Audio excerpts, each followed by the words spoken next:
What's going on, world? It's your man Pat Caesar, Seasallauto LLC, mobile mechanic and roadside services. I'm in the city beautiful, and well, I got a story to tell about being cheap and not being efficient because of being cheap, and we're gonna get into it right after the intro.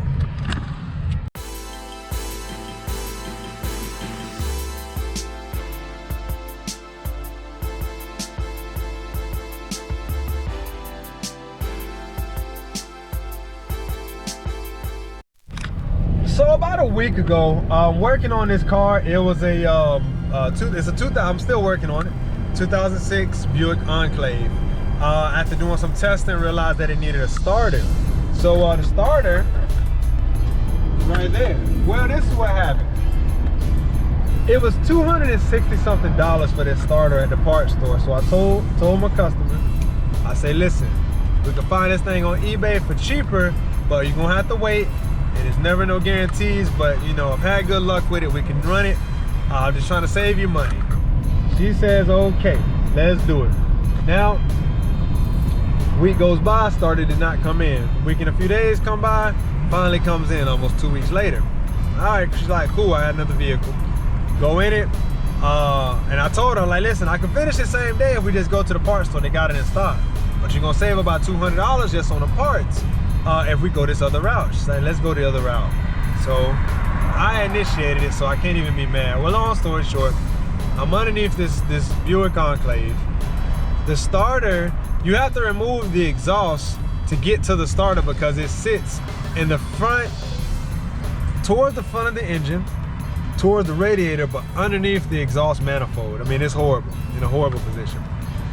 So there's a catalytic converter that sits there. I remove the catalytic converter, get to the starter, take it out, great. Everything is Gucci. Gucci! I go to put this new starter in and got it all in, and went to go plug it up and realized the damn plugs are wrong. And I'm like, oh my goodness. That was rule number one. You're supposed to check to validate that it's actually the same one when you take it out of the box. I did not do it. I just threw it in thinking I was gonna get done. I was ready to get done with this job. So after all that, took it back down. I took the solenoid out because the plug goes to the solenoid. Took it all back out, only to find out that the old solenoid is actually the problem with the starter, and it wouldn't work. So I took everything back down again and called around, finally found one, and I'm on my way to get it now. But this is the thing. I tried to help the customer do this as cheaply as possible. This starter, while easy to do once you know you got the damn exhaust out the way, why you put the exhaust in the way, I'm not sure. But in the end, somebody got to pay. That's the whole point of this video. When keeping it cheap goes wrong is what I'm gonna name this. Because I'm in my V10 truck right now. I had to pick up tires, which you probably can't see in the back, for my other truck, which I'm super happy I'll be probably driving it after this because I finally got good tires for it, because it's only a V6. I do not always need a V10 because I'm not always pulling the trailer. Like right now, for instance, I would have much preferred to do this in my V6 truck. It wouldn't have cost me near as much as gas, especially when you consider driving an hour and a half just to get to the vehicle. It be like that sometimes. So this is the message I want to put out there to all my fellow self-employed, frugal, spending, buying, whatever you want to call it. It does not always pay to be cheap. Sometimes you do have to pay to play. In this instance, now all that additional $200 is about to be going towards getting a new solenoid if they have it. Hopefully they do.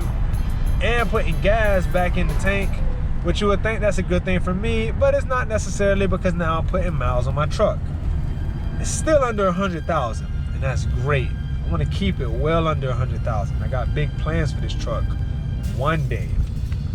But $200 is now gonna cost more if this don't even work out. It's gonna be even more, because now she got the original 60 that she put in plus the 260 something plus core charge. So, you know, yeah, being cheap don't always pay. Just think about that. In the meantime, go ahead and like this video. I appreciate that, and I hope you guys found this entertaining and informative. I'm out here, and I'm gonna focus on this road because Colonials, oh, this is actually Silver Star, is getting a little chick. And yeah, like, share, subscribe. Thank you guys for tuning in. Questions and comments, leave them in the comment section below. Visit me at Seasallauto.com. Maybe I can save you some money and it won't cost me anything to save you something. That's the game. That's the name of the game. Let everybody win. So till next time, mi gente, vi pro Mundo, beneficio. Appreciate y'all watching. Siempre.